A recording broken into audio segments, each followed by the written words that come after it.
speaking to us earlier. The head of the company behind ChatGPT has called for government intervention into the use of artificial intelligence, raising fears about its use for disinformation. OpenAI chief Sam Altman has told a US Senate hearing of the potential dangers of the emerging technology.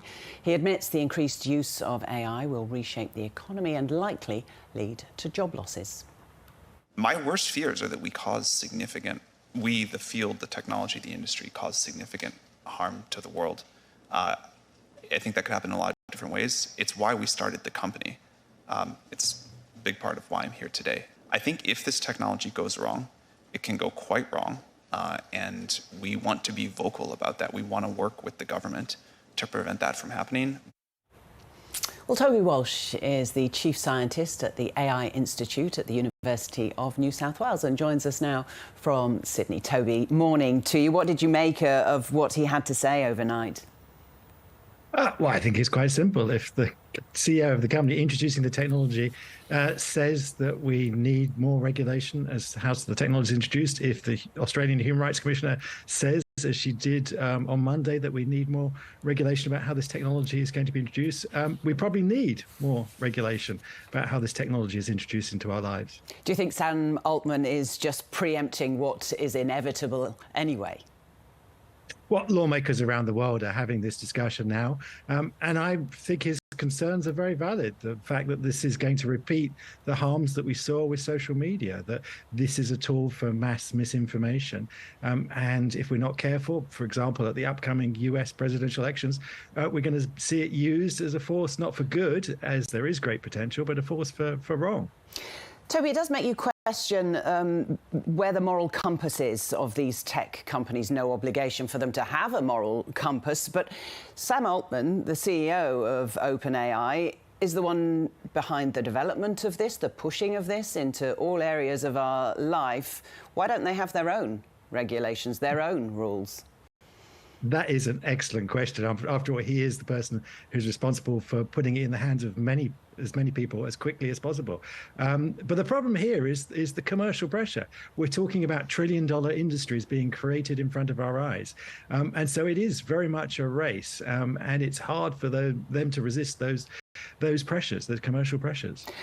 Going back to what you were saying about the spreading of false information, I mean, particularly in political arenas. I mean, he's in a political arena there, and the political parties, the political machinery is not necessarily up to scratch. I mean, there seems to be a disconnect there, doesn't there? Well, the political debate is certainly behind the curve. The senators were asking somewhat naive questions in many respects. I'm reminded of when they've been talking to big tech in the past. But politics is picking this technology up very quickly. We've already seen a campaign advert put out by the Republican Party that was entirely made of deep fakes, and we're going to see lots more. The problem is the technology is being democratized. It's available for everyone. So it's very easy to use this technology to make untruths. What do you think regulation could look like? I mean, I've seen some suggestions that it could be some sort of permit system for people that create this content. I think actually probably what we need is some sort of warning. We need to hold the platforms to account for distributing the content and not telling us that it's fake. So we should have a little red flag that says, beware, this is probably synthetic content. It may not be true. Just one final thought. I thought it was interesting, Toby, that Sam Altman talked about the economy and jobs, acknowledging that what he and his colleagues are creating will have an impact on the economy and on jobs. Tell us a bit more about what he said there. Well, it's said to have a very big impact. I mean, various studies have suggested it's going to grow our economy by 15% in inflation-adjusted terms. But it's going to be very disruptive. Some jobs are going to be created, some jobs are going to be perhaps taken away. And so we really need to be on our front foot about educating people for these new jobs, picking up these skills. I suspect robots are not going to replace people. It's people who know how to use AI are going to you replace people who don't know how to use AI. So we really need to start thinking about educating everyone to use these tools. They're great for improving our productivity. Toby Walsh, good to speak to you. Thank you. My pleasure. Well, let's talk politics now. The